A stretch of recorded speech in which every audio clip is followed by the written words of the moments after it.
Hey y'all, this is Jack Turner.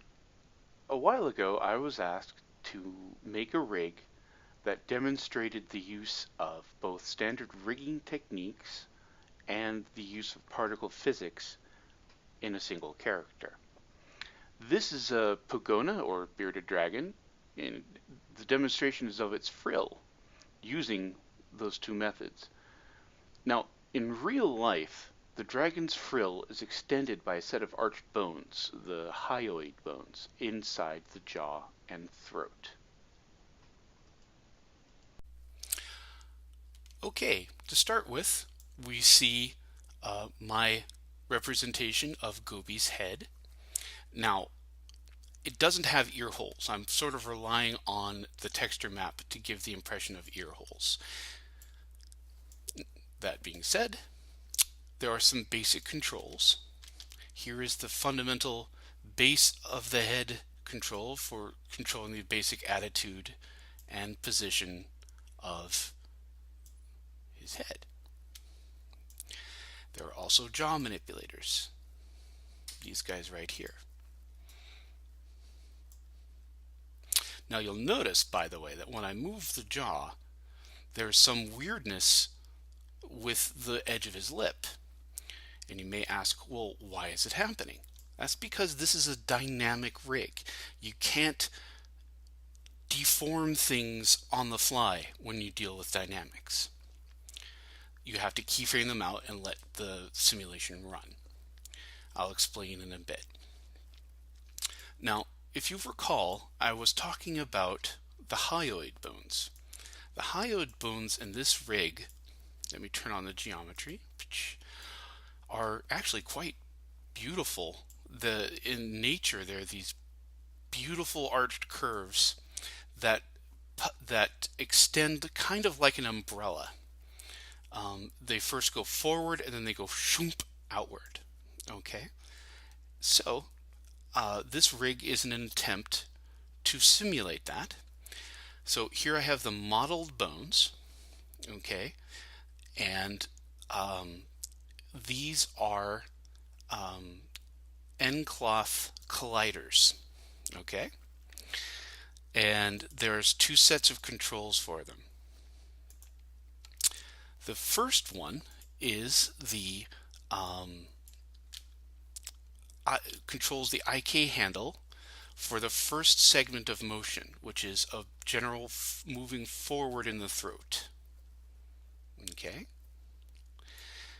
The next one are these little positional controllers,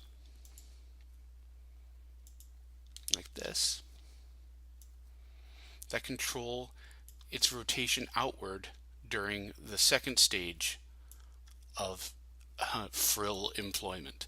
Now you'll notice that the two controllers are linked via an expression, just so that it's easy to get things even rather than trying to get things perfect by hand.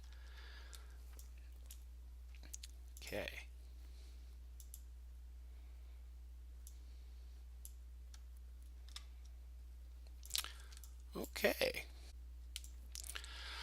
So to further explain how this rig works, I set up a simple animation lasting 60 frames, and we're going to look at this animation with just the rig and then the end mesh body and then with the final output head. Okay, so let us begin. Now here's the first stage. They come out, and the second stage they move outward. Okay, well, I mean, that's kind of boring in and of itself. So what we got to do is turn on the end cloth head. The end cloth head is a simple low poly mesh of Gobi's head. All right, and the top part is just normal geometry that serves as an end constraint or a dynamic constraint for the pouch. Now the pouch is a piece of end cloth. Okay, the top part is bound to the rig through a simple smooth bind, and the bottom part like I just said, is controlled primarily with physics. All right? Now, so when we play the animation this way, you get to see the hyoid bones collide with the mesh. Yay! Okay. Then, this whole structure acts as a wrap deformer around the output head. Okay? Now, this means that the head, the output head, is what we call wrap bound. That is to say, it has no binding on it in and of itself. It is simply using a wrap deformer which is bound to the rig. Okay? So there's two stages of connection. Only the wrap deformer is bound to the bones, and the geometry is connected to the rig via a wrap deformer. Okay, so to see it play out,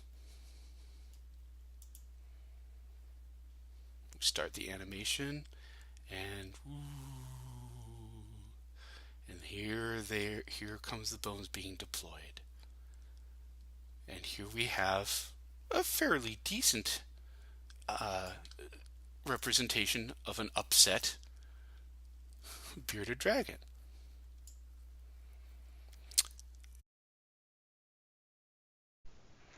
Again, I'd like to thank my students and listeners for their request. I had a lot of fun doing this. I hope you find this example and the tutorial useful.